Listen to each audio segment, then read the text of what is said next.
Well, hey, good evening, everybody. Nice to be with you. My name is Howard Olson. I'm here in Vancouver, and I see that we've got a great crowd tonight from all corners of the planet. I see some of our friends from Australia have made it, and I see all corners of North America. So to all of you, I wish you a good evening or perhaps even a good morning, depending on where it might be that you're dialed in from. Anyway, I've got a great presentation lined up for you here, and actually what I believe to be a very urgent presentation. Let me ask you a question. If I were to say to you that all is well with the world, how would you respond to that? Would you agree with me, or would you think I'm nuts that all is not well with the world? I mean, I don't think we need to look very far, and we feel these undercurrents of trouble. And you know, the grip of 2007, 2008 has never really quite left us. Well, tonight I want to make sense of all of this. I want to take all these things that are going on in the world and kind of make sense of them.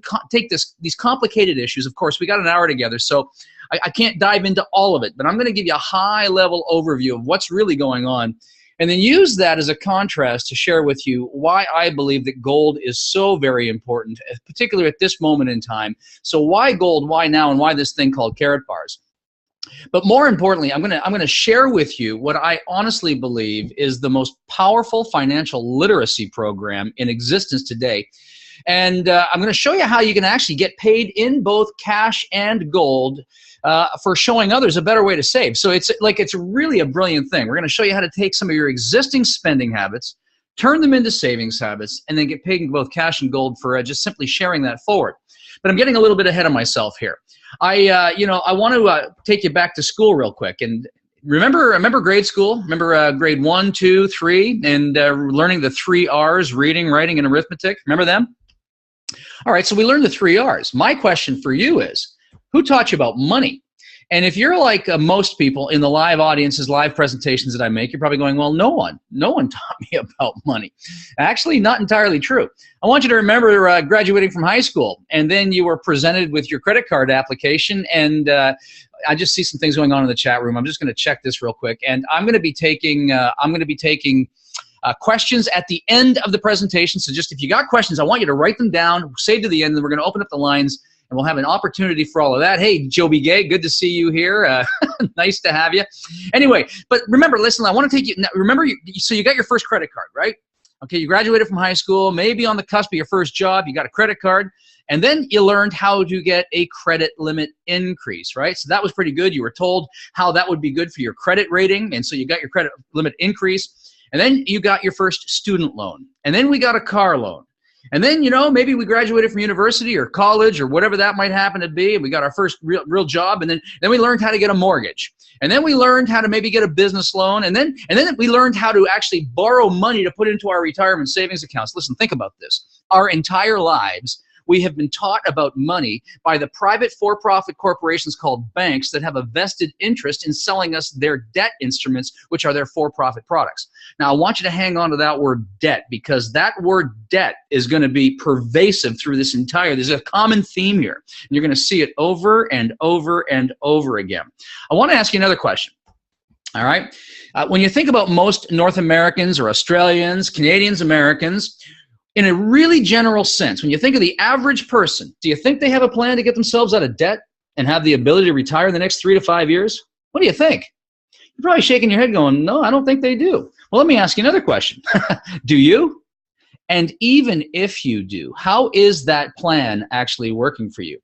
You see, I've asked that question tens of thousands of times in the last decade, and the answer that typically comes back is probably very similar to what you're thinking right now. You know, and so if this is true for you or somebody you know, I want to share with you why that is, why there's no shame in it, how it's actually kind of not your fault, how we got here, but more importantly, what we can do about it. Because, folks, numbers don't lie. They'll always tell us the truth as long as we look at the right numbers, non-doctored numbers. So I took a snapshot of, you know, typical things going into a typical home in a typical week, you know, milk, bread, eggs, beef, chicken, fish, that kind of stuff. Took a snapshot, looked at it over 20 years, 15 years, 10 years. You know what we discovered? A loaf of bread has gone up 959%. Movie tickets are up 483%. Housing is back to, you know, pre-2008 levels at 1,100% in many markets. Here in Vancouver, we're up 35% just on the year. Okay, postage stamps. Now that's a small spend, but it's 800% increase, and 800% is 800%. And milk has gone up 257%. So let me ask you this. Have you seen a 250 to 1,000% increase in the wages that you can bring home in the past decade? I don't think so. I sure haven't. And when I ask that question live, no matter who I ask, everybody goes, nope, not me. Well, and that's exactly the problem. You see, the government keeps telling us that inflation's in check, that we actually don't have any inflation. And now we can see that that's a load of bunk, because when we look at the real numbers, okay, inflation is very real. And this is why so many people are finding it so difficult to get themselves out of debt, living paycheck to paycheck, can't create any real meaningful savings or prepare for their retirements, because the inflation numbers are really pervasive when we look at the right stuff. All right. And, you know, listen, this is not just anecdotal evidence. I can actually go right into the government's own statistics, and even using their manipulated statistics can show you that numbers are in decline. According to the Bureau of Labor Statistics, our wages have been in decline since 1970. In fact, wages, when inflation adjusted, basically peaked in 1970. What happened in 1971? We went off the gold standard. We started firing up the printing press, and we printed and printed and printed. And since 71, our wages, inflation adjusted, have been in serious decline. In fact, according to the Bureau of Labor Statistics, we've lost $2,100 only since Obama took office in 2009, and $3,600 since Bush took office in 2007. All right, and this is using the government's statistics. Now, we just looked at some real numbers, and we know the numbers are much higher than the official postings. All right, this is the problem. Inflation is pervasive. It's everywhere. Now, I want to talk about this thing called inflation for just a minute, okay? Because inflation, most people believe, is an increase in the price of goods. And I would like to propose to you that inflation is not an increase in the price of goods. It's a decrease in purchasing power of our currency, because the more they print, the less it's worth. And so the more they print, the less it's worth. It buys you less, which is why the price rises. But when we measure goods in a real form of money, in a stable store of value, the prices remain constant over long periods of time. I want to use a man's suit here, okay? Because not because there's a gender bias, but simply because we can track it over 2,000 years. Now, I can go into any biblical or historical text, and I know the suit of the day 2,000 years ago was actually a fine toga, a fine robe, okay? A toga and a robe, a handcrafted leather belt, and a pair of nice leather sandals. And you know what the price of that outfit was? It was 1 ounce of gold. You wanted that complete outfit? It was an ounce of gold, 1 gold coin. Now, fast forward up to 1960. They're not wearing togas anymore. Now we're into suits and ties, so a blazer and a pair of slacks, a shirt, a tie, a handcrafted leather belt, and a pair of nice leather shoes. Do you know what the price of gold in 1960 was? I do. It was 35 bucks. And you know what the price of that outfit was in 1960? 35 bucks. Now, what's it look like today? Today, if you go into a fine men's shop and you want to get yourself a complete suit, a full jacket, pair of slacks, a nice shirt, silk tie, a handcrafted leather belt, and a pair of nice leather shoes, what would the price of that entire outfit be? Do you know what the price of gold is today? Well, it's been hovering between $1,200 and $1,300. Let's cut it up the middle, call it $1,250. You know what the price of that outfit would be today? Roughly $1,250. 1 ounce of gold, 1 gold coin. And what I'd like to propose to you is that the price of that outfit hasn't changed one bit in 2,000 years. It was a gold coin 2,000 years ago. It was an ounce of gold 60 years ago. And it's still a gold coin today. The only thing that has changed is the value of our currency, because they keep printing it and printing it and printing it. And the more they print, the less it's worth. And so now it takes more of these declining paper things to get milk, bread, and eggs than it did a decade ago. It takes more of these declining paper units to go get a suit than it did a decade ago. And it takes more of these declining paper items to go get an ounce of gold than it did a decade ago. But when we price it in gold, which is real money, that's got a 5,000-year track record as money, the price actually remains completely fixed, because gold cannot be printed, manipulated, debased, or otherwise destroyed, okay? That's the truth. The problem that we have today is we deal with what's called a fiat currency. Fiat currency is literally money which is printed out of thin air, backed by absolutely nothing. And even today, more importantly, it's created with the click of a mouse or the stroke of a keyboard. It cost the bank that made it absolutely nothing to create it, and then they loan it back to us. I'm going to show you in a moment how money gets made today, all right? But that's the problem. It's actually unbacked currency that has zero value behind it. Now, this is a great quote. This is from William Lyon Mackenzie King. He was Canada's Prime Minister in 1934, the year the Bank of Canada, Canada's central bank, opened its doors. Okay? So this quote applies to all of us, no matter where in the world you're dialed in from. Here's what he said.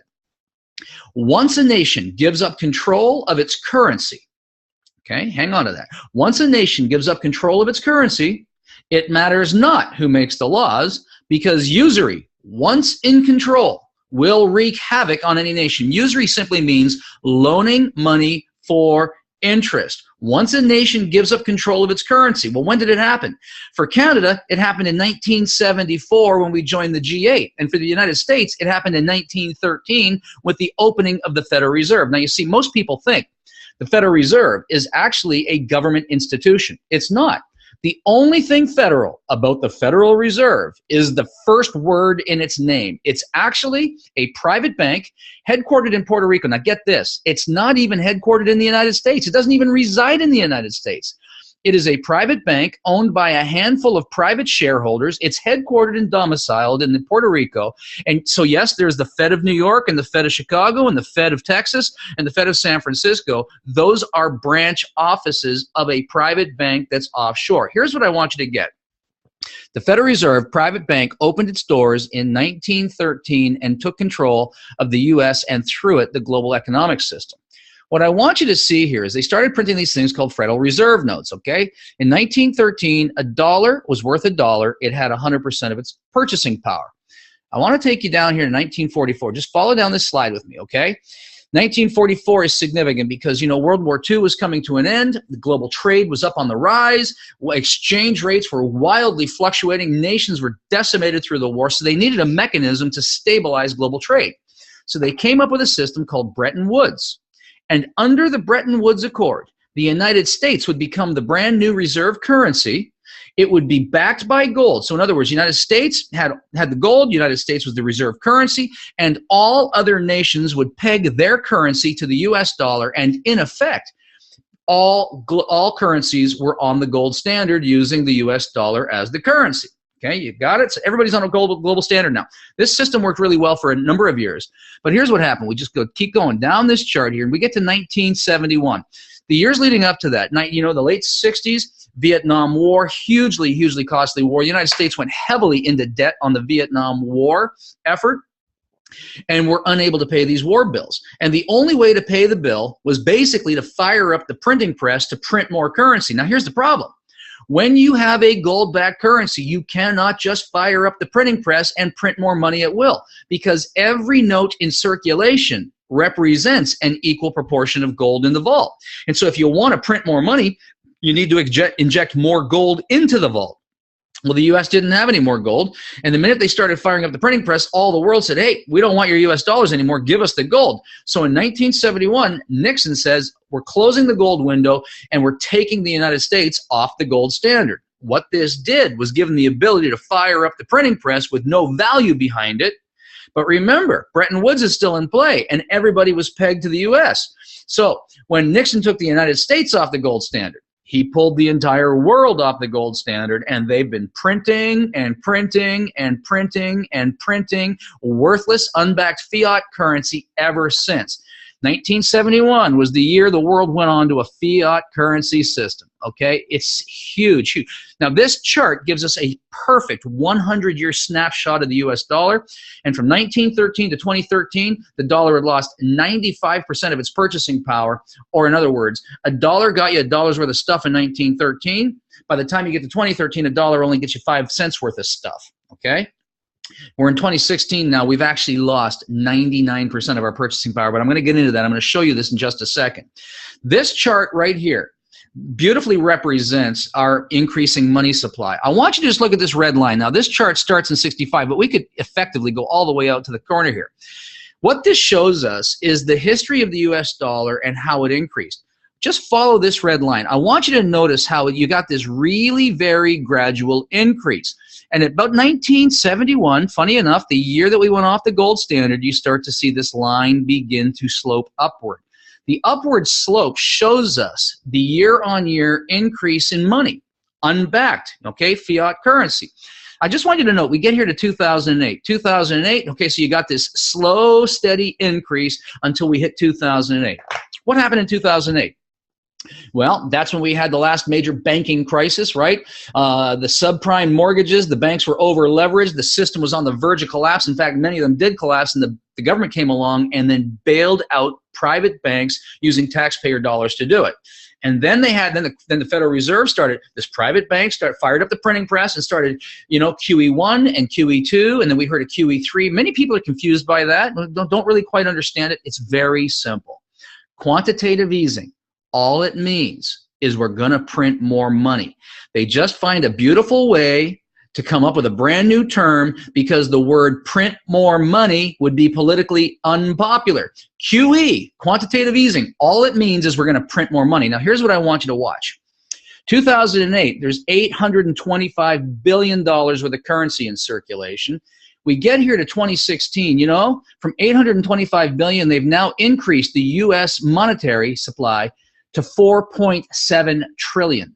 They've quadrupled the amount of money. Okay, so in 8 years, they've quadrupled the amount that it took the original 200 years to create.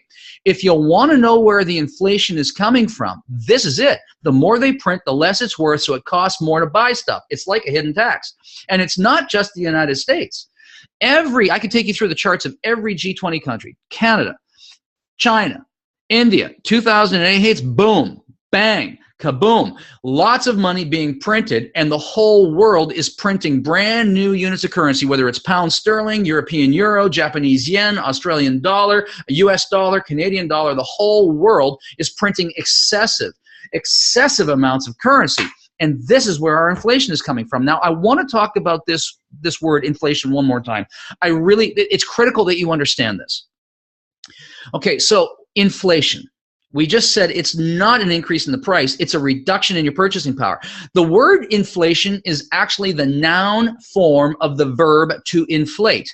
So what does inflate mean? Well, here's Webster's definition. To increase something by a large or excessive amount. So what are some things that we can inflate? Well, we can inflate a bicycle tire, right? So you get out your pump, you pump, and you pump, and you pump. But if you give that tire one too many pumps, boom! Out goes the tire. It's finished. It's gone. It just blew up. Or we could take a birthday balloon and we can go. But if you give that balloon one too many breaths, bang! Goodbye balloon. Well, ladies and gentlemen, that's exactly what they're doing to our money. When they talk about inflation, they're talking about inflating, increasing the amount of currency. And the amount of currency that they increase, the less it's worth. That's what inflation is, and that's what's happening right before our eyes. And it's really simple to understand it once we understand some of these simple terms. That's what's going on here. Do you know that today, the United States creates $1 trillion of brand new debt every single year, okay? Debt every single year. That's $3 billion a day. Now, I want to explain to you how this works. You want to know how money gets printed? It's really simple. Now, I just finished telling you that the Federal Reserve is a private bank. It's not a government institution, okay? So basically, it's not the government. But the government does have a department. It's called the Treasury Department, which is a federal government institution. So here's what happens. The government says, we need more money. So they go to the Treasury Department, they say, issue a bunch of bonds. Now, we've heard of the bond market, and we've heard of the Treasury bill market, okay? Very simple. So here's what happens. The government issues bonds and T-bills, which are nothing more than promises to pay in the future with interest, okay? So what is it? It's a debt. The government issues a debt called a bond. They walk it across the street over to the Federal Reserve office. The Federal Reserve takes that debt, in other words, a note, which is a promise to pay backed by the taxpayer, your signature, my signature, and then the Federal Reserve prints this money from nothing and loans it over to the government with interest. In this scenario, every new dollar that gets created, every new yen, every new dollar, every new euro, every new unit of currency that gets created is a brand new dollar of debt. And we are choking ourselves on it. And that's what's happening here. Now, we throw these numbers around, okay? So we talk about hundreds of thousands and millions and billions and trillions, and we hear these numbers, but we don't really understand them, do we? So I want to help you understand these numbers, okay? I just want you to get a sense of how big the problem is. So if we could measure money in units of time, you know, because we can all see time. We understand days and hours and seconds. So I want to put it in these perspectives, okay? If we could measure money in units of time, here's what it would look like. Now, I want to play a little game with you because it's going to help you. It's going to help you, really help you see this. All right, so listen, I can't jump through the computer screen, so I can't do anything funny to you. I want you to close your eyes, and I want you to just close your eyes. It'll really help you with this. It's a visualization, okay? Close your eyes. I want you to imagine $100,000. Can you see it? Most of us can see 100,000. You know, it's maybe a bank balance or a mortgage payment or whatever it is. Okay, open your eyes, clear the slate. Close your eyes again. $1 million. That's the next one. Can you see $1 million? Yep, most of us can see $1 million. You know, 6 zeros. We see it. Open your eyes. Close them again. Can you see what's the next one up from million? Billion. Can you see $1 billion? Getting a little more fuzzy, isn't it? Yep. Okay, open your eyes. What about $1 trillion? Can you see that? Gone. All right. Here's what it looks like. If we could measure money in units of time, here's what it looks like. 100,000 seconds is 1.1 days. So, and these are real numbers. You can calculate them yourself. 100,000 seconds equals 1 day. What's the next unit up from that? Okay, we go from 100,000 to 1 million, right? So 1 million seconds jumps from 1 day to 11 days. What's the next one up from that? It's 1 billion. 1 billion seconds jumps to 32 years.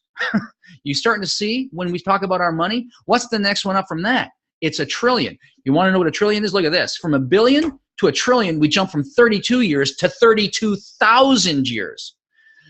Ladies and gentlemen, we're increasing the debt by $1 trillion every year. That's just in the United States. Europe is increasing their debt by $1 trillion every year. Japan is increasing their debt by $1 trillion every year. And we have a derivative market, which is now basically bad debt, that's sitting at $170 trillion.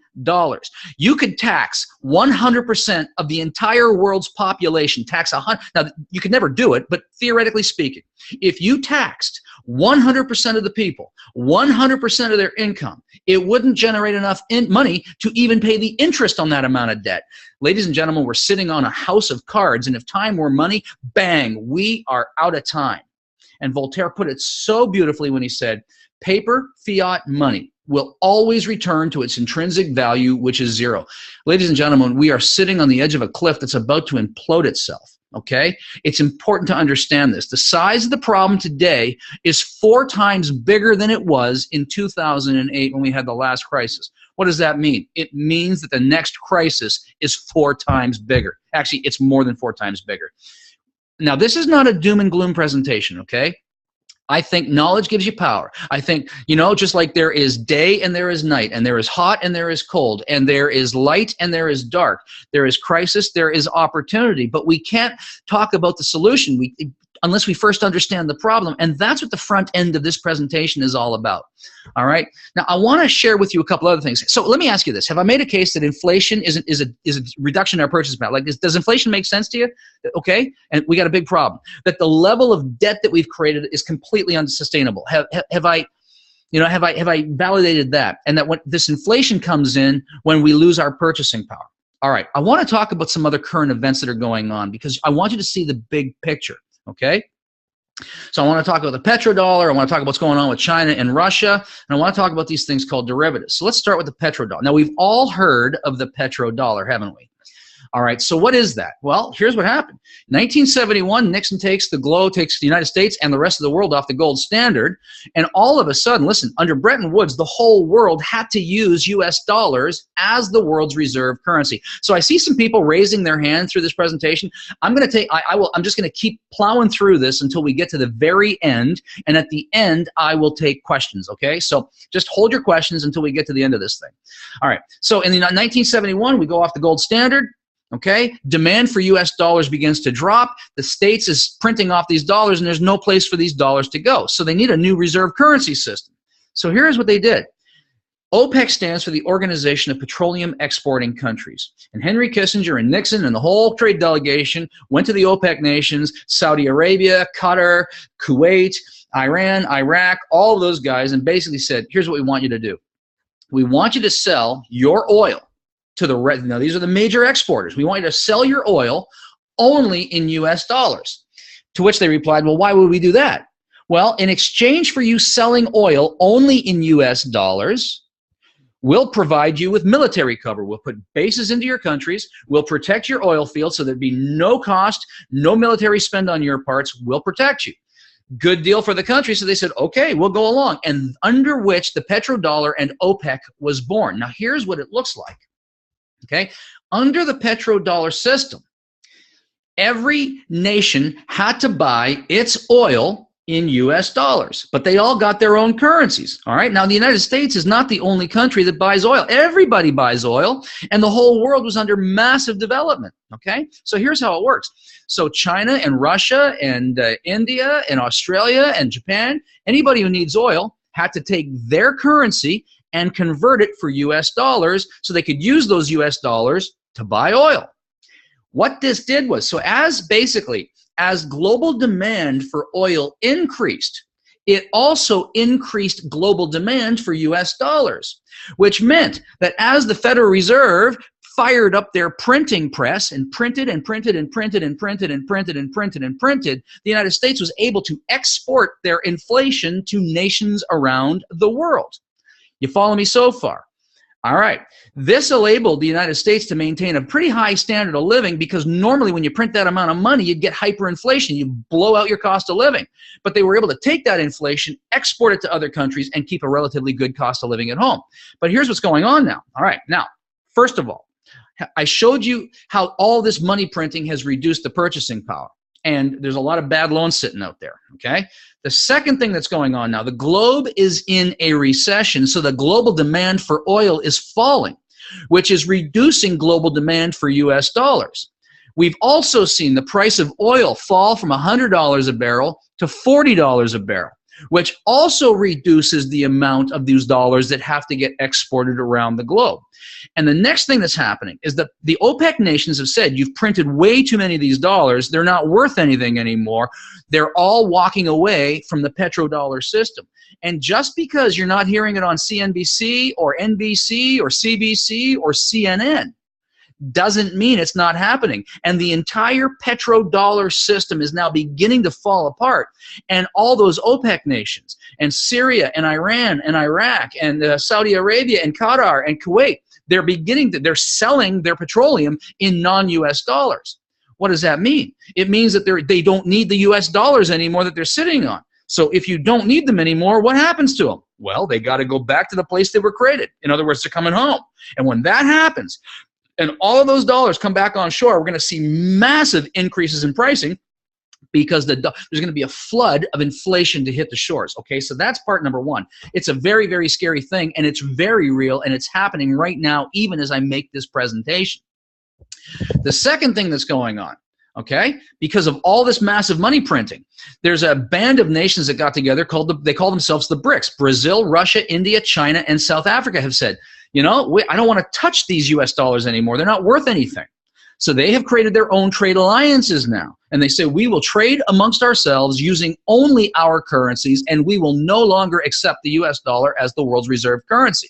All right, here you can see them shaking hands. They made the agreement. And in addition to all of that, they have formed their own bank called the New Development Bank, which usurps the IMF and the World Bank. We've heard of those, okay? Those are all banking institutions that have been basically paying for global growth in US dollars. This new banking alliance basically says, forget it, we're off the US dollar standard, which also reduces demand for US dollars, which then lowers the value even further.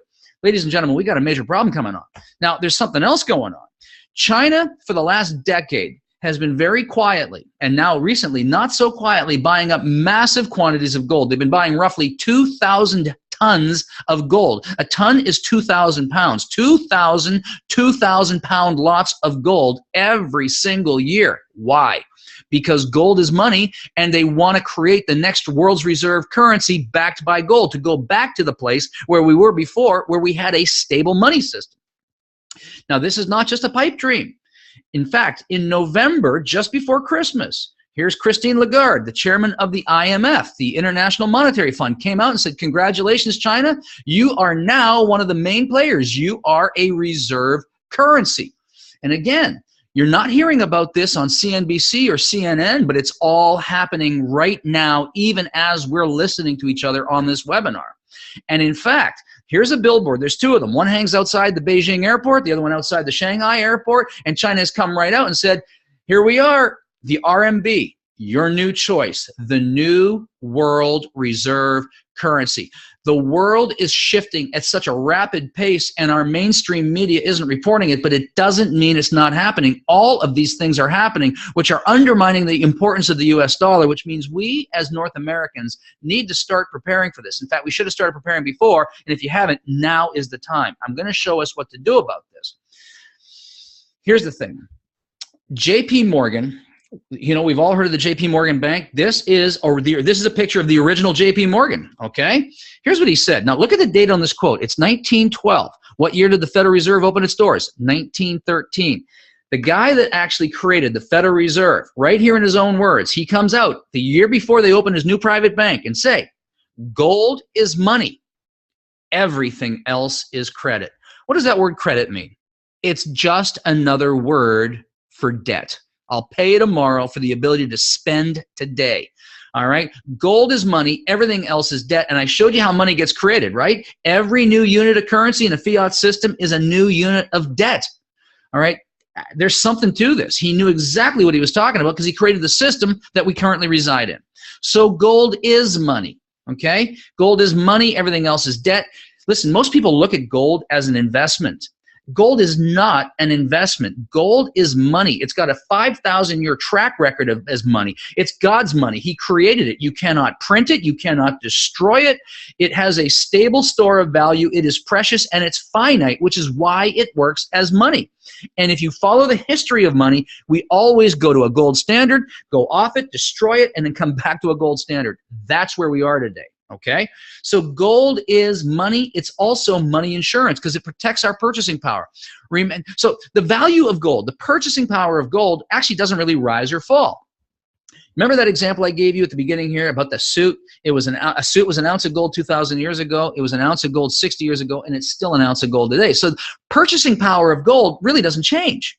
It holds it. So when it is said that the price of gold has gone up, what it really means is that the value of the currency fell. In other words, it takes more currency to buy stuff and it takes more currency to buy gold. And when it is said that the price of gold fell down, it basically means that the currency rose against it. Okay? Here's a great example. 3 years ago, an ounce of gold was $12.24 US per ounce. The Canadian dollar and the US dollar were equal to each other. We call it being on par. And so I could buy an ounce of gold for $12.24 US or $12.25 Canadian. Call it, it's the same thing, all right? 3 weeks ago, an ounce of gold was $12.26 US. But you know, Canada is a heavily resource-dependent economy. And with global trade down and recession on, demand for resources is down, demand for Canadian dollars is down, so the value of the Canadian dollar went down. So all of a sudden, even though the price of gold is the same, it's now 1,700 Canadian dollars. Did the price of gold go up or down? Neither. It stayed the same. It was the currency which fluctuated. And the reason why I spend so much time talking about how this inflation, blowing up the currency system, reduces the value. The petrodollar collapse reduces the dollar. The brand new reserve currency reduces the dollar. The reason why I share this with you is because all of these forces are pushing down the value of the US dollar, and we're about to see our prices go through the roof and gold go spiking right along with it. Okay? It's so important to understand how this works. Now, there's one more thing going on that I want to talk about here, and it's called derivatives. The derivative is when you take one financial product and then you turn it into many new financial products, some of which are worthless. Warren Buffett called derivatives financial weapons of mass destruction. And one of the ways that they do this, now listen, understand one thing. Gold is money and it remains stable. Fiat currency is fake money and it fluctuates, usually downward. So when the price of gold goes up, central banks don't like it because it indicates that people are losing faith in the dollar and the value is crashing. So they'll do everything in their power to make the dollar look stronger than it really is. One of the ways that they do that is they try to manipulate the price of gold downward, artificially suppress it. One of the ways they do that is through a derivative called an ETF. Now, just check this out. So there is an instrument called an ETF. It's basically a paper certificate. So if this is a paper certificate, This could be my gold ETF right here. And it says, hey, you own an ounce of gold. It's a piece of paper. But you know, when I started making this presentation a year ago, there were 240 ETFs for every physical ounce of gold in existence, which basically meant for every 240 people that had one of these sheets of paper, only one of them actually had the gold, which basically meant that 239 were going to get nothing and only one was going to get the gold. It's basically fiat gold, okay? The dollar has been falling. The central banks have been flooding the market with these things called ETFs to artificially make the price of gold appear smaller, all right? Today, as of 2 weeks ago, there are now 542 of these ETFs against each physical ounce of gold. And the reason why this system can last is because most people do it on a trade basis. They buy the ETF, they sell the ETF, and they settle out in cash. But what's beginning to happen now, George Soros and many others, and individuals like you and me are beginning to say, I don't want the paper, I don't want the cash, I want the physical gold.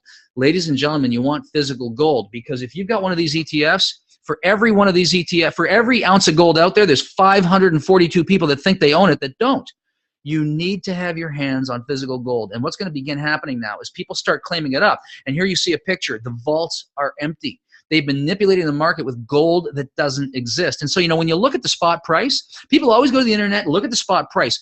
The spot price is actually the future contract price based on this physical paper market. The price of physical gold will always be higher than the spot price. You cannot compare them. You need to start acquiring gold, and you need to start doing it now because these supplies are getting increasingly harder to find. Now, the last thing that's going on that I want you to understand, China, like I said before, is backing their currency with gold. And they understand all this playing around that's happening at the commodity exchange with these ETFs. So they've now come out, and they've always had what's called the Shanghai Gold Exchange. It competes with the London Gold Exchange. They've now said, hey, listen, we have allowed you to get away with this long enough, but we from here on in will now begin to establish the price of gold, and we will not price it in ounces in US dollars. We're going to price it in Chinese currency, the yuan, per gram, and we will not accept US dollars for them because the US dollar is becoming more and more worthless.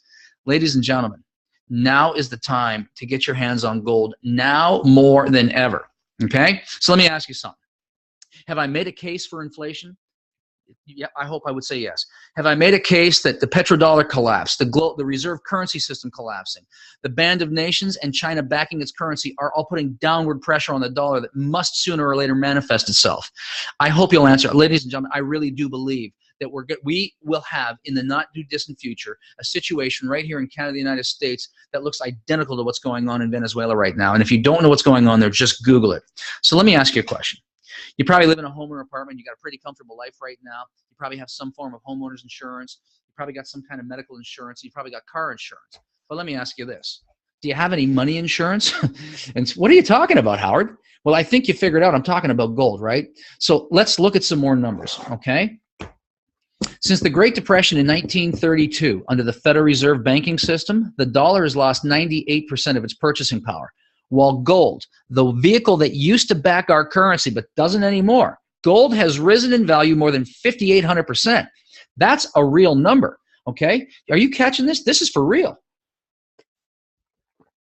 We could look at it like this. If you took $100,000 in 1932, today the purchasing power of that $100,000 in today's terms would only be $2,000. In other words, it takes $100 today to buy what $2 would have bought you back then. If that's not inflation, folks, I don't know what is.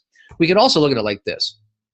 If you took that same $100,000 in 1932 and used it to acquire gold and let that gold just sit in the corner, accumulate no interest at all, the value of that gold today would be $5,970,000. Like, that's astronomical. And you can calculate these numbers for yourself. These is for real, okay? Gold is inflation-proof money. And everything we read here, all the experts basically recommend get your hands on gold. We've all heard it. We all know it. We all sense it. So why don't we? Well, there's a couple problems with it. First of all, it's unaffordable. You know, we've already established that most people are stretched out, financially stretched out. So at $1,200 to $1,300, most of us don't have a spare $1,200 to go get an ounce of gold at a time to create any meaningful savings, so we don't even bother starting. We're intimidated by it. Secondly, it's inaccessible. A lot of people are like, where do I find it? How do I get it? How do I keep it safe? And last but not least, I mean, it's difficult to use in its current form. I mean, here's an ounce of gold here. I can't just go down to the gas station, the grocery store, give them one of these things for a loaf of bread, and then expect to get change in return. The current system just doesn't work this way. Clearly, gold holds its value and its money, but we need to get it into a more usable format. And that's what this is all about. I want to introduce you to this company called Karatbars. So, what they've done, Karatbars is established in 2008 in Stuttgart, Germany by an incredible visionary named Harold Zeitz, who watched his wealthy clients all accumulating massive stores of gold while the everyday citizen wasn't. He set out to create a company that would equalize, democratize the ownership of gold and allow everyday people, put gold in the hands of the masses, millions of people around the world, by producing it in smaller, more affordable, and transactable sizes. So instead of producing gold bars, real gold bars, in ounce size forms, he produces it in 1 gram, 2.5 gram, and 5 gram increments. And now we even have 1/10 of a gram and 2/10 of a gram. So look at it like this. When I think of a 1/10 of a gram, that's like my $5 bill. 2/10 of a gram, that's like my $10 bill. A gram, that's my $50 bill. 2 grams, that's my $100 bill. A 5 gram, that's like my $400 bill. So my $500 bill. We have a complete complement, but we can all afford to get our hands on it. So let me talk about the product just a little bit here. People look at it, so that you see the picture of the Karatbar here. Here's one in my hand. People say, well, what, is that just a gold certificate? Nope. What you see here in the center right here, that is pure 24 karat, 999 pure gold bullion produced in an LBMA accredited refinery. Now, what is that? The LBMA is the London Bullion Market Association, and they're the governing body that oversee not only global gold trade, but also they're the ones that accredit the refineries that produce consistently the purest form of gold that's actually held by the central banks in bullion, brick, or recognized bar format. Okay? So the central banks will only hold gold stamped from a good delivery refinery. So if there's a couple hundred refineries on the planet, there's only a handful on the good delivery list. Every single Karatbar comes out of a London good delivery refinery, meaning it's recognized by anybody in the gold business anywhere on the planet. They're uniquely serial numbered, stamped with the refiner's signature on it. They then take this little piece of gold bar, embed it in a piece of credit card size plastic, laminate it, put security features on it, and that's important because as long as that seal is never broken, it's an assurance to the future buyer that the purity is the same when you sell it as it was when you acquired it, which means you're always going to get your value out of it. You don't have any hassle trying to liquidate it. So there's more going on here, but that's enough for the purpose of this discussion. So at this point, people say, well, what are you selling? Absolutely nothing. All we're doing here, Karatbars has created a system where any person on the planet in over 123 countries around the world can go and open for themselves a free gold savings account. Yep, you heard me say it, a free gold savings account. Just like you go down to the bank and you open up a savings account, doesn't really cost you anything. You open the account and then you can put money into it. Here, you can do the same thing. You open up a free account and you put money into it, but when you put money into it, you start saving in gold. And as you're saving this gold, Karatbars says, do you want us to ship it to you, or would you like us to hold it in the vault for you so you can take physical delivery of it? And so this is just a gold savings program, because gold holds its value. It's inflation proof. And so we take, let's say a gram of gold is $60. We take $60 a week, throw it into that account. Some people say, listen, I got $50,000. What do I do with it? Take your $50,000 and put it into gold now before the value of the currency goes down any further. Some people say, well, listen, I can only do $50 a week. Then put $50 a week into your account. In frequencies and in amounts, it's all self-directed, just like any other savings account. You put what you can, when you can, into that account and inflation-proof yourself. And you save, and you save, and you save. And then when you're ready to tap into your savings, you simply exchange the gold back into whatever currency you're using at the time that you need it, having fully inflation-proofed yourself the ravages of inflation. That's what this is all about, okay? Now, I want to talk about this for a second. I want to talk about the value of grams. I want to take you back to 1971. 71, Nixon takes us off the gold standard. Now, 1970, so let's go back to July. In 1971, if you had 1 gram of gold, it would buy you 5 loaves of bread. If you had $1, it would buy you 4 loaves of bread. It actually makes sense because it takes 31 grams to make an ounce, and the US dollar peg was, it takes $32 to get an ounce. So you've got this ratio, and for decades, it would have been exactly the same. 1 gram, 5 loaves, $1, 4 loaves, and that ratio didn't change for years. In 1971, we went off the gold standard. All of a sudden, inflation started hitting. They started increasing the money. What's it look like today? Today, the very same gram of gold will now get you 20 loaves of bread. The very same dollar now all of a sudden doesn't even get you a loaf. It gets you a couple of slices if you're lucky.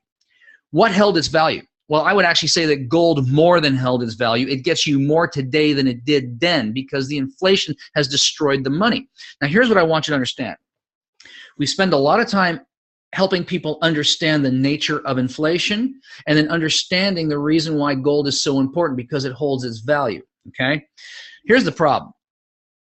If you only acquire ounces, now I'm talking to you somebody that actually has a long history with gold. I would start acquiring gold long before I ever heard of Karatbars. So I know about ounces and kilos, and I visited mine sites. I've invested in several mining operations, so I know a lot about this market.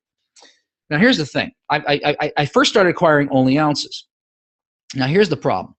If you have an ounce of gold and it is holding your value, so today it's 1,200, tomorrow it's 1,300, next year it's 2,000, whatever the number is. Okay, as the dollars are lowering, the gold is increasing because it's holding its purchasing power.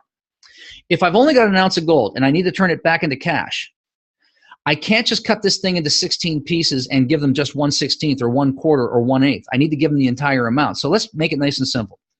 Let's suppose we're in a period of hyperinflation. And by the way, as all these dollars come flooding back on shore, we are going to have hyperinflation. And that's when prices begin rapidly escalating because the value begins massively crashing. We will see this. Mark my words. It's not that I want to be right about this. I fear that I'm right about this. If you only have an ounce, so let's say I convert this into $1,200 and I need to go get some groceries and I need some milk and some bread and some eggs. So these are all perishable items. So I can't go buy $1,200 worth because by the time I consume, they've already gone bad. So I only need, a basket of this stuff. All right, so let's just say that I convert this into $1,200. I go and spend $2 on groceries. That puts $1,000 worth of unspent currency in my pocket, but we're in a period of hyperinflation, which basically means the price has doubled again a couple days from now. All right, so the $1,000 in my pocket today is only worth $500 a couple days from now. It's only worth $250 a couple days after that. It's only worth $125 a couple of days after that. All right, inflation is eating it.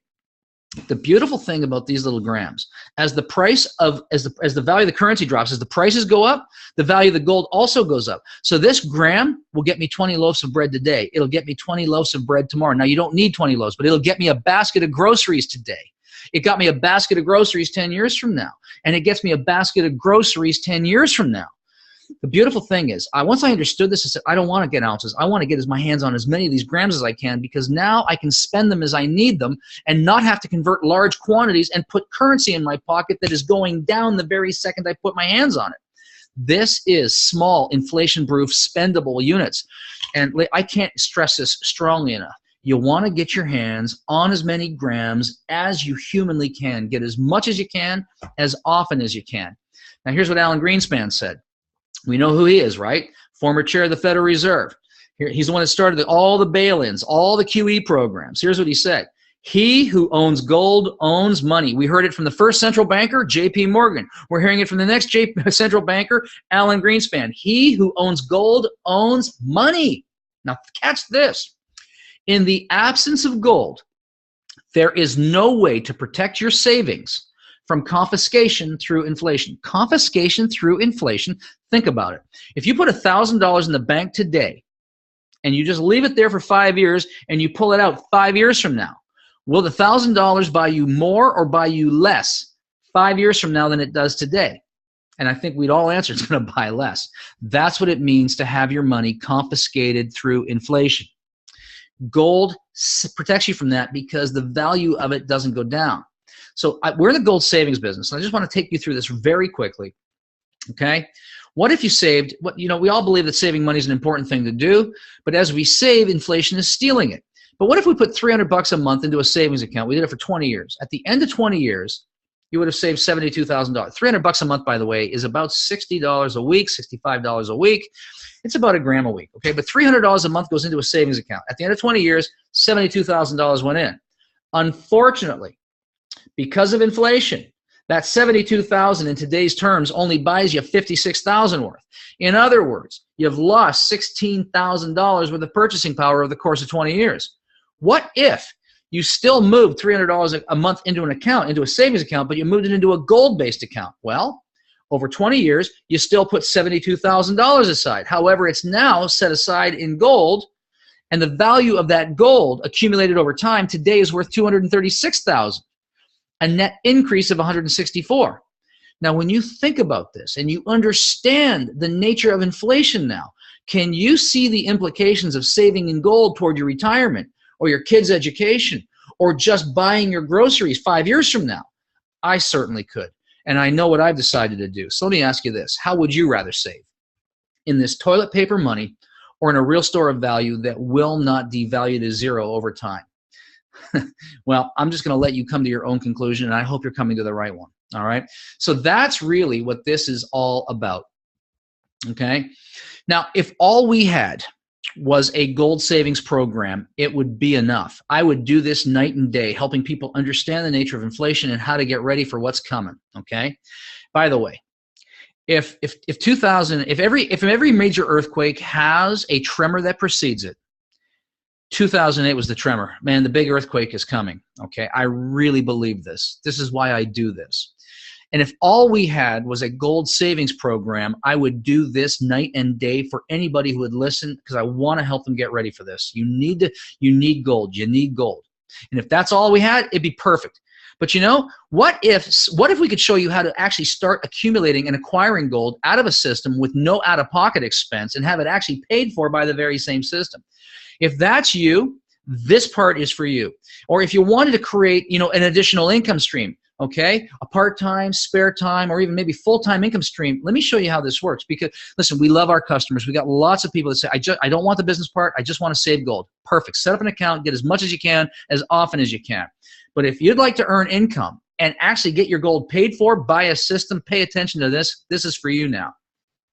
It's so important because we cannot outrun exponential inflation on our declining linear income. Karatbars will give us a vehicle to earn additional income and then give us a vehicle in which to save so that we're inflation proof. It's the most beautiful thing I've ever seen. Our whole business model is based on a simple idea. We save money first. We put it into gold. And then we earn money showing others how to do the same thing. Beautiful, beautiful simplicity. There are 7 income streams inside the Karatbars model. The first 5 of them are part of your free gold savings account. Yep. Open up a free savings account and the first 5 income streams are available to you without you even having purchased anything. There are 2 more that are part and parcel of our affiliate business model, and I'm going to show you how both of these work. So in other words, our compensation model is broken into 2 major components. Monthly residual income. Okay, this is not a get-rich-quick scheme.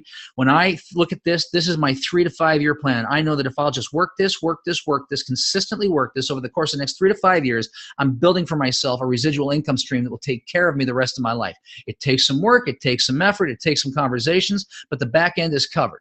Okay, once a month, residual income. On the front end, it provides weekly cash flow so that I can increase my savings, pay down my debt, and have money to live from. Let me show you how they work. So you open your free gold savings account. Karatbars instantly puts you in the unilevel plan, what I like to call your personal referral box. And here's how it works. If you open up a free account and you simply refer a couple of people to Karatbars who then acquire some gold or any of the other products, at the end of the month, those referrals will make some purchases. And let's suppose that those 2, you refer to, and each of those 2 refer to, and then each of those 2 refer to, and each of those 2 refer to. Well, over time, this box of yours just starts to fill up with people. And every month, Karatbars calculates the total movement of all products sold, that's called turnover, based on your organization, and they'll pay you between 0.5% and 6% on the total turnover based on where you sit on the number of referrals and the volume of sales and all the rest of that, even if you yourself bought nothing. Yep. You heard me right, even if you did nothing. So unlike MLM where you need to qualify, not here. They calculate where you are, pay you between 0.5% and 6%. Okay, so every time gold moves, every time, so this guy gets a gram this week, maybe gets another gram another week. At the end of the month, they calculate it up, monthly residual income. That's where it comes from. On the second part of the comp plan is what we call our dual team affiliate system, and this is for people that want to become, full-fledged business partners. It requires the acquisition of one of our business licenses, and I'm going to show you how they work. But all we're going to do here, in addition to the residual, we're going to take all the same people that went into your referral box, and we're going to structure them into 2 teams. So same people, same transactions, but 2 more income streams. Here's how it works. To participate in the dual team plan, you need to acquire one of the Karatbars business licenses. There's 4 licenses. The license you pick determines the income you make. So unlike MLM, where you got to qualify every month and requalify, not here. Pick a package, determine your income level. All right? So we call them packages because each of these business licenses, it's a one-time acquisition, and each of these licenses is packaged up with different amounts of gold and sample products and marketing materials. All right, so here you see the 4 packages. You acquire it once. There's 2 ways to get one. You can earn it in our double income program. Ask whoever brought you onto the call about double income, and we'll get it explained for you. Or you can do what the majority of us do, and we just fast track and say, listen, I'm just going to buy one of these things. So there's 4 packages: bronze, silver, gold, and VIP. You see they all got a different price tag on it, but they've all got different levels of income. Okay? 5% for a bronze, 20% if you're a VIP. Same transaction, just a higher amount. I went, wait a minute, that's a 400% difference. Let me show you how this works. So let's suppose you decided to become a business partner. You become an affiliate. And you go off and do some referring now, and your partner looks at this and says, well, I love gold, I love residual income, and they decide to get this VIP package. Here's how it works. They bought the VIP package. If you were a bronze, you got 100 euros. If you were a gold, you got 300 euros. If you were also a VIP, you got 400. Same transaction. I looked at that and I go, wait a minute, I can get 100 or I can get 400 on the same transaction. They go, yep. Well, why? I want to maximize my earnings. So it's a one-time acquisition of that business license. You never have to renew it. And for me, it just made sense. But we say get in where you fit in. And if you need the gold package, for example, you can upgrade later, or you can upgrade later. You can upgrade it whichever way you want. So that comes in. That's a payment straight to you. You don't share it with anybody. Thanks for building the network. The second income stream is what's called a team cycle bonus. And this rewards team building and we come together and we help each other. So the entire group helps each other through these cycle bonuses. It's all based on the accumulation of units. And people, what are units? Well, they're just a representation of profit margin on each product. Okay, and as the products are moving, profit sharing goes back into the field. Units help us track it. So every time gold moves, units, a gram of gold, people are buying a gram every week. Units are moving. People are buying business package. Units are moving. Every time you accumulate 75 of these units, where 50 come from one team and 25 from the other, in any combination, you get one of these cycle payouts. The payout you get is based on the package you have. If you're a bronze, you get 10. If you're a VIP, you get 80. And I went, wait a minute, it's the same 75. They go, yep. All right, let me show you in real terms how this works. So here you are. You said, okay, I want to become a business partner. I want to maximize. I want the monthly income and I want the weekly income. So you become an affiliate. All right, you go off and you talk to your friend George over here, and you say, George, I found a great way to accumulate gold and pick up residual income. And George says, great, show it to me. He watches a video, sees a thing, and George says, okay, I want to maximize my earnings, so I'll take the VIP package, and that drops 100 units into your left team. Next day, you talk to your buddy Bruce over here, and he says, "I love the whole idea. I want to maximize my earnings. But I'll start with that gold package." He gets a gold package, and that puts 50 units on your right team. The system calculates that and says, "Wait a minute, you've got 2 sets of 75, 50-50, 25-25. There's 2 cycles sitting here. If you're a bronze, you earn 2 times 10. If you're a gold, you earn 2 times 60. If you're a VIP, 2 times 80. See how that works?"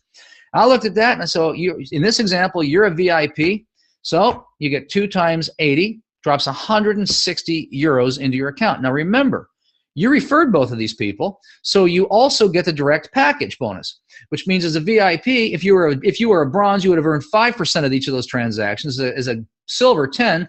As a VIP, it's 20.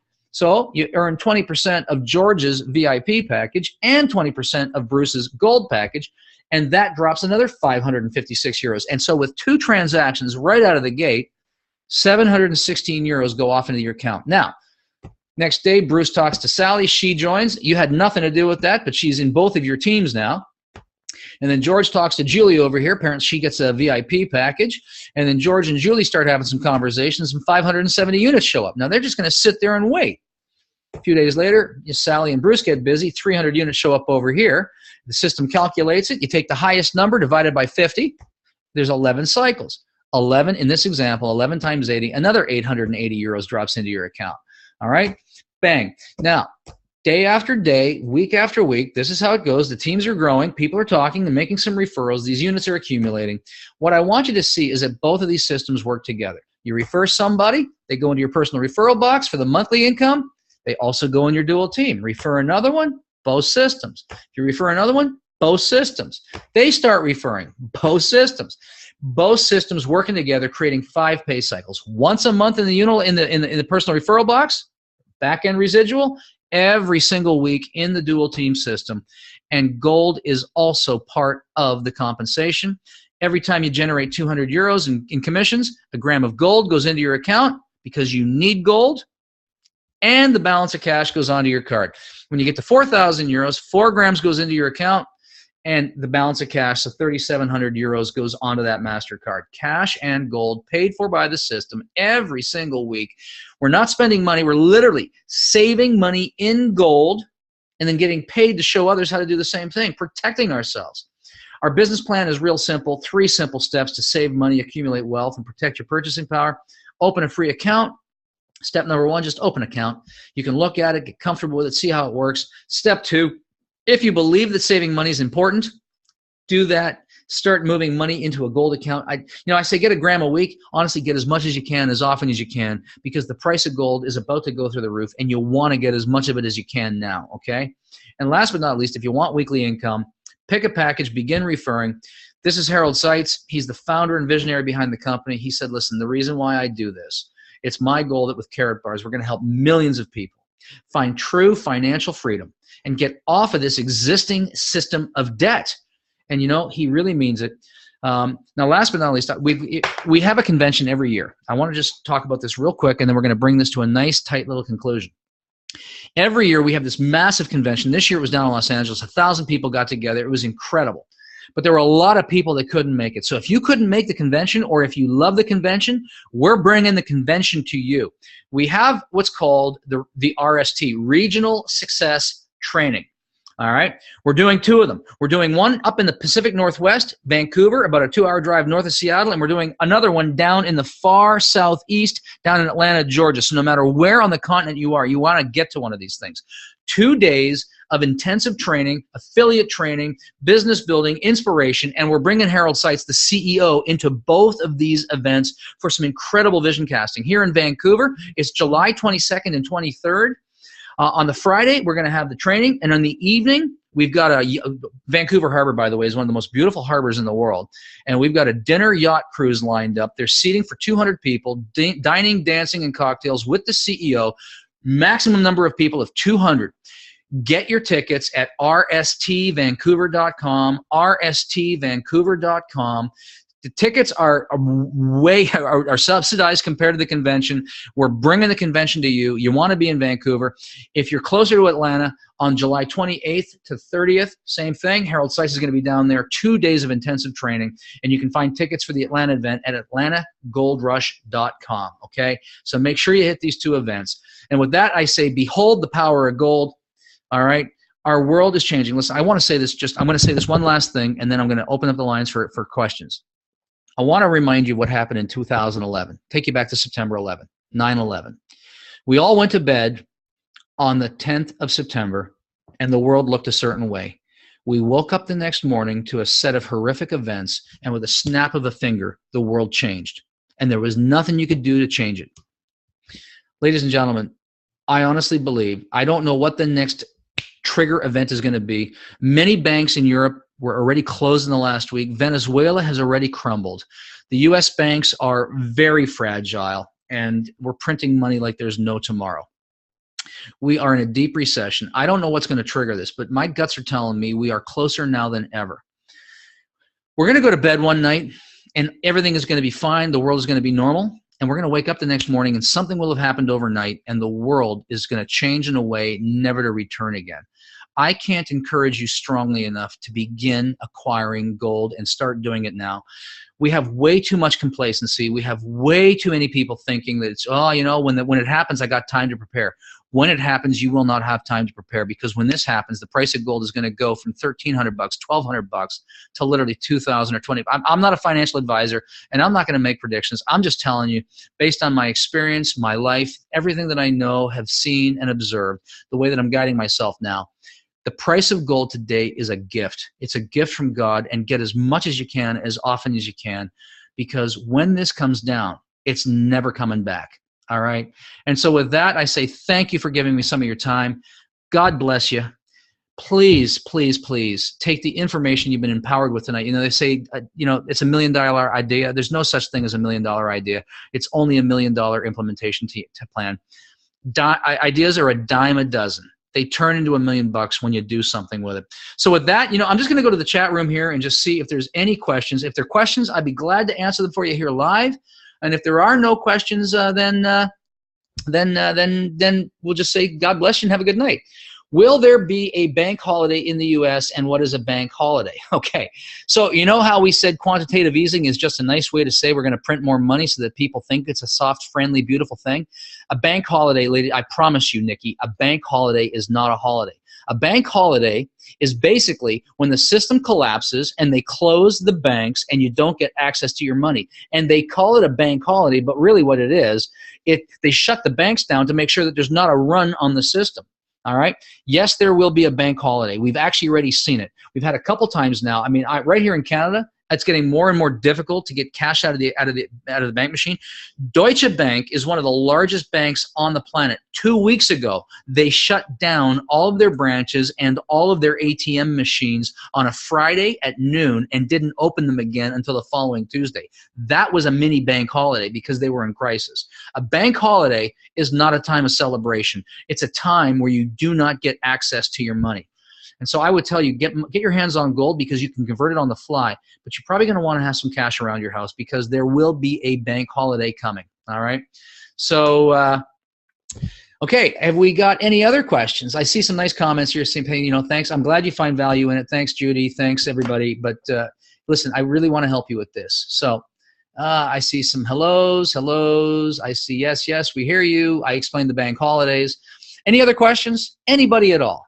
This is your opportunity, and if you got it, I'd love to help you. And if not, then I'm just going to say, you know what? Thanks a bunch.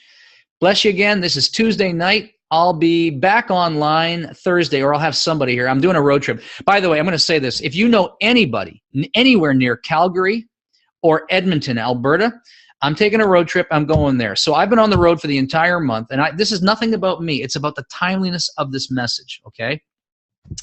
I was in Florida 3 weeks ago. Every guest in attendance basically signed up and decided to become an affiliate because, you know, when we make this presentation live, it's a little more dynamic, okay?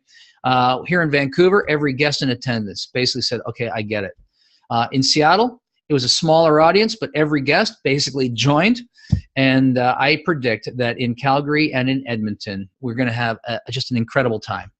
I said something at the Seattle event this weekend. We're having a lot of success in New Orleans right now.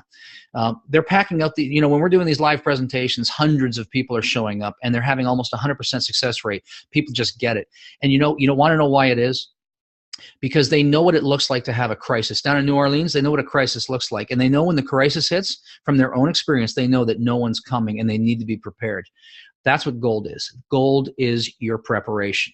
Ladies and gentlemen, would you please get yourself prepared? Start getting your hands on affordable denominations of gold. Do it in Karatbars. Get yourself these grams because I promise you the day is going to come where maybe something on this webinar made sense. You're going to thank whoever referred you, and you're going to thank me for making it make sense. And listen, I got a lot of things I could be doing with my life. I'm doing this because I feel a calling to help you understand it. I hope we've achieved that tonight. And let's see, Benjamin says, I can't get in touch with my sponsor. KYC docs are still pending. Need a promo and discount card. Well, I don't have any of those new promo cards. So you're gonna have to go up online. I don't know. I don't have a promo card to give you. I'd offer you one, but I don't have any. I never bought a package that has one of those things in it. In terms of your KYC documents, I can give you a hint. When you take a picture of your KYCs, your KYC basically needs to be in color, and it needs to be all four corners. So if you look at this, if this is a driver's license, the picture needs to be in color. They want to see corner to corner, top to bottom. If it's for your utility bill or your to validate the address, same thing. It needs to be a color document, corner to corner. The majority of times that they don't get approved, it's because it was either too small for them to read it or it wasn't a complete picture. Okay. The second thing you can do. So if you go into your back office, you can click on KYCs. You can click on the link that you uploaded, and if you can read it and it's corner to corner, the next thing you can do is you can call them. You call Germany. They're open till about 10 o'clock at night German time. If you call them, if you can't get a hold of your sponsor to do this for you, you call them, you tell them your username, they'll look it up, and they'll tell you what the problem is, okay? So that's what you need to do. So I would just encourage you to do that. You can re-upload them, try that, check that out. If you can't find your sponsor, give corporate a call, and if all else fails, then you can come to me. But use me as a last resource, okay? Listen, I do these webinars. I got literally thousands of people watching the resources that I make available. I don't have the capacity to support thousands of people that aren't in my group. This webinar is one of the ways that I support thousands of people that aren't in my group. So go upline. They'll help you with that. But if all else fails, you can call the Karatbars headquarters. And you know what? If you want to be a good sponsor to the people that you refer, you should probably call Karatbars anyway and get familiar so you know how to support them, so you can be the best upline that you can be to the people that you bring in. All right. So I'll share that with you. All right. With that, ladies and gentlemen, it's 12 minutes after the hour. I'm going to say that's it for me. Olson out. Have a great evening. See you Thursday.